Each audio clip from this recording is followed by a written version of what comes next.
Hi, this is Ron Netter. I'm taking a short break from writing my next book, The Pocket Troubleshooter, where I cover all the handy little tools you may never know you need until you need them. Then it's like the MasterCard commercial, they're priceless.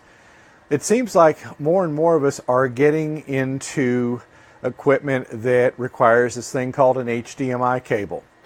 Well, there's multiple kinds of HDMI cables, but the one most common when you're dealing with like a satellite receiver to TV or your larger components is called a Type A connector. And I've got one right here that you'll see a little bit better in just a moment. And let's just go ahead and switch over to demo cam, and then you'll see that's the size. It's called a Type A connector. Now there are smaller, but you may not run into those as much when you're working with mainly televisions and VCRs. Your items like camcorders and GoPros will have a different kind, but the tool I'm going to show you today will help you find out very quickly if your cable's the problem. You may not think that's a big deal, but I have actually run into a situation where the satellite receiver would not boot up. It would get about roughly halfway through and then stop, but there was no diagnostics to tell you, no image on the TV. I changed ports on the TV, I received the cable, made no difference, called the satellite company, they blamed the TV, but both of us missed an important troubleshooting step, the HDMI cable. I actually had one go bad, and we're going to show you right now what's involved. So we'll switch back over to demo cam, and this is something I got from Amazon, and in the descriptions for the video, you will see a link where you can get your own, and this is only about $9 the last time I checked the price. So this is called HDMI Test, and there's a link to it on Amazon, and there are two parts to the tester. You can either, if you've got the cable fresh out of the bag, you can plug in each end of the cable to these two connections and test a cable, or if it's like a lot of cables, you'll actually have the cable installed and don't really want to fish it out from where it is. So this is where the remote comes in. So instead of plugging in the cable here, you'll actually plug it into here. So let's show you what a bad cable looks like. Now I'm going to call this a bad cable, and it could be one that simply doesn't handle all the HDMI signaling, and for some devices may not be a problem. So we'll start out with testing it as an all-in-one. So we'll plug it into here, and it's just a matter of turning it on, and it runs in just less than a second, and you will see where the lights are not lit. That's a problem in the cable.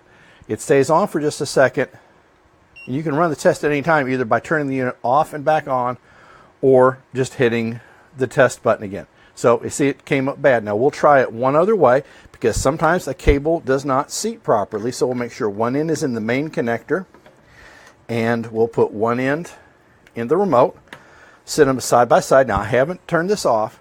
We'll just simply press the button again, and you see here on the remote 4 lights are not coming up. That corresponds to the ones over here, and you'll notice over here that we've got 4 lights missing here.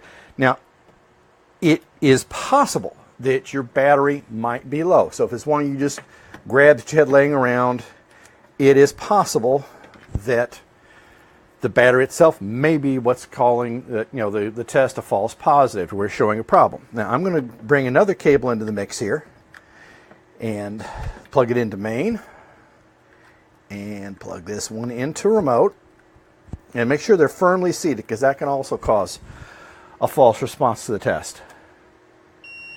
Now see, a different light comes on. Nothing showed as open, and it actually, this is one right here, shows pass. We'll run it again.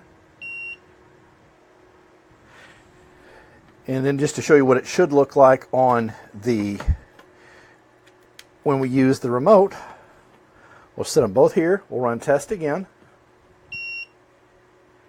So that's an indication of a good cable versus one that may be questionable. A lot of it depends on your particular situation.